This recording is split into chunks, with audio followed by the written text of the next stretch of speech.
10 of the FIM Motocross World Championship, the MXGP of Russia at the new circuit of Orlyanoe.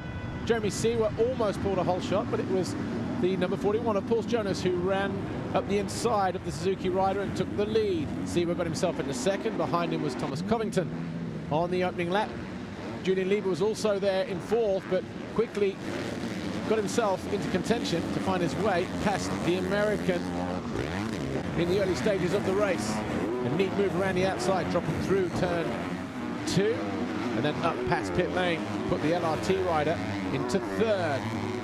Just behind those guys was the two Yamahas of Brent Van Donnick and the number 6 of Benoit Paturel, as out of the race on lap 2 went 98 Bas Vassem. Whilst leading the race, number 41 Paul Jonas picked up a buckled wheel, a collapsed wheel on the front of that Red Bull KTM. He would come into the pits and take some running repairs. That dumped him down to 23rd.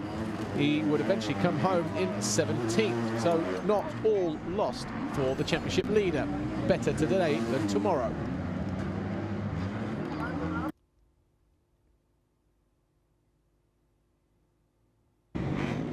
Meanwhile, at the head of the field, Jeremy Seewer continued to lead, but it was a close fought battle between him, the 33 of Lieber, the Rockstar Energy Husqvarna of Thomas Covington, and then later on in the race, the 172 Khmer Yamaha of Brent Van Donnick, and the 6 of Benoit Paturel. Seewer was doing just enough to stay ahead of his rivals though. Covington, meanwhile, was having to deal with the threat of the two Yamahas, whilst hanging on to third place.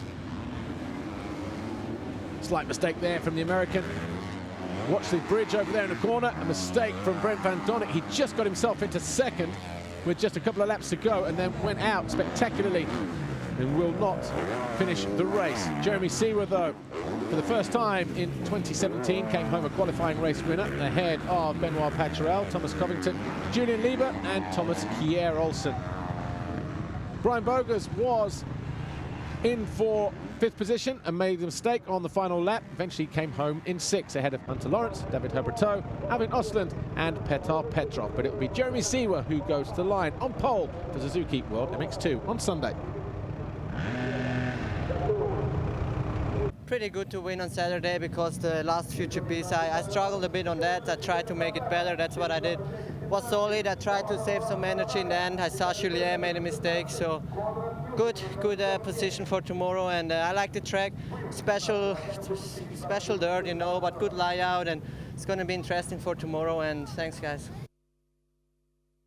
In the MXGP qualifying race, a few riders ended up getting pushed to the outside, including the 89 of Jeremy Van Horebeke. Meanwhile, the two Husqvarnas of Nagel and Paulin led the way, with Tony Cairoli giving chase. Closely pursued by the number 4 Arnaud Tonus, who quickly got himself into third with that pass on the 222. The championship leader, Cairoli.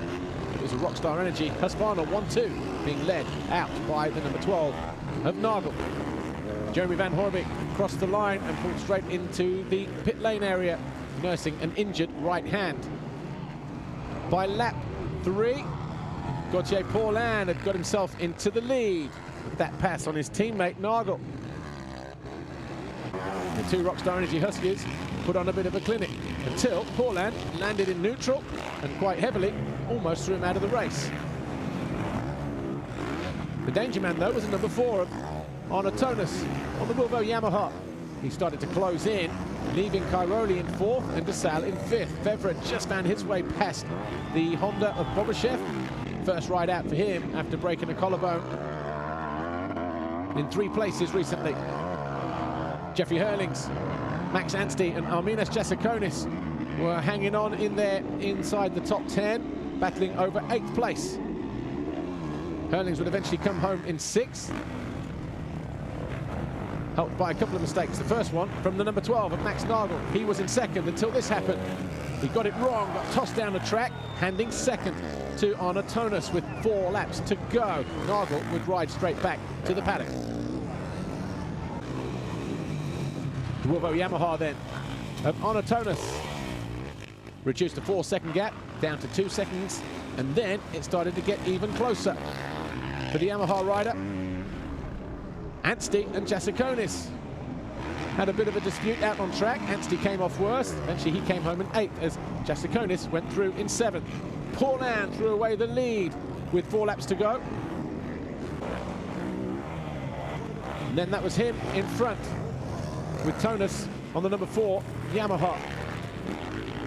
Tonus eventually came home the winner in the MXGP qualifying race, his first win in the MXGP class, his first win in 2017. Paulin was 2nd, Cairoli was 3rd, De Salle 4th, Fevre, Herlings, Jasikonis and Anstey, your top 8. Yeah, true, you had to be in front early on this track because it's kind of a hard to pass, but I felt good all day, to be honest. Even in time practice, my speed was good, so it's a quality race, but it feels good. I'm happy. I want to thank the team and everyone behind me. We had a little bit of a struggle this last few races, but it's coming better and better.